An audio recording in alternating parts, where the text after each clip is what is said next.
ನಾಳೆಯಿಂದ ಬೆಳಗಾವಿಯಲ್ಲಿ ಚಳಿಗಾಲದ ಅಧಿವೇಶನ.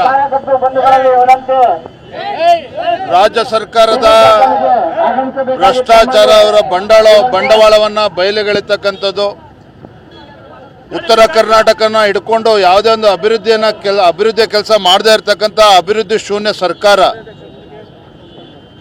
ಇವರ ಕಿವಿಹಿಂಡಿರ್ತಕ್ಕಂಥ ಕೆಲಸ ಇವತ್ತು ವಿರೋಧ ಪಕ್ಷವಾಗಿ ನಾವು ಮಾಡಬೇಕಾಗಿದೆ. ನಾಳೆಯಿಂದ ಪ್ರಾರಂಭ ಆಗ್ತದೆ ಅಧಿವೇಶನ. ಮಾತನಾಡೋರಿದ್ದೇವೆ.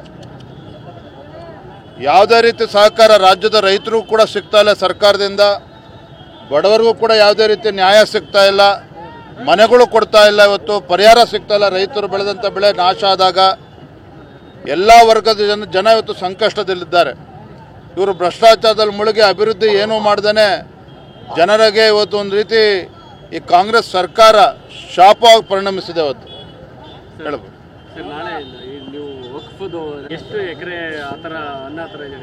ಇನ್ನೂ ನಮ್ಮ ಪ್ರವಾಸ ಸಂಪೂರ್ಣ ಮುಗಿದಿಲ್ಲ. ಅಧಿವೇಶನ ನಂತರವೂ ಕೂಡ ಪ್ರವಾಸ ಮುಂದುವರಿಸ್ತೇವೆ. ಅಂತಿಮವಾಗಿ ನಾವು ವರದಿಯನ್ನು ತೆಗೆದುಕೊಂಡು ಕೇಂದ್ರದ ಏನು ಜಾಯಿಂಟ್ ಪಾರ್ಲಿಮೆಂಟರಿ ಕಮಿಟಿ ಇದೆ, ಅಧ್ಯಕ್ಷರಿಗೆ ನಾವು ವರದಿಯನ್ನು ನೀಡ್ತೇವೆ. ಆ ಸಂದರ್ಭ ತಿಳಿಸ್ತೇವೆ.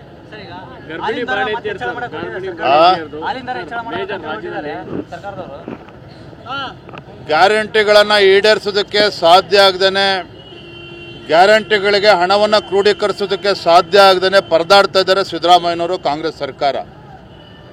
ಚುನಾವಣೆ ಬಂದಾಗ, ಲೋಕಸಭಾ ಚುನಾವಣೆ ಬಂದಾಗ 3 ದಿನಗಳಿದ್ದಾಗ ಎಲ್ಲ ಗ್ಯಾರಂಟಿಗಳು ಹಣವನ್ನು ರಿಲೀಸ್ ಮಾಡಿದ್ರು ಅಕೌಂಟ್ಗಳಿಗೆ. ಚುನಾವಣೆ ಆದಮೇಲೆ ಮರ್ತೋಯ್ತು. ಮತ್ತೆ ಮೊನ್ನೆ ಉಪಚುನಾವಣೆ ಬಂದಾಗ ಮತ್ತೆ ಅದನ್ನು ರಿಲೀಸ್ ಮಾಡಿದ್ರು. ಈ ರೀತಿ ಬಡವರಿಗೆ ಅವಮಾನ ಮಾಡ್ತಾ ಇದ್ದಾರೆ ಇವರು.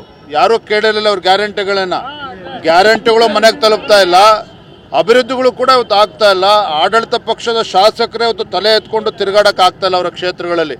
ಇಂಥ ಕೆಟ್ಟ ಪರಿಸ್ಥಿತಿ ಹಿಂದೆ ಎಂದೂ ಕೂಡ ಇವತ್ತು ಶಾಸಕರಿಗೆ ಬಂದಿರಲಿಲ್ಲ. ಅಂಥ ಕೆಟ್ಟ ಪರಿಸ್ಥಿತಿ ಬಂದಿದೆ ಇವತ್ತು.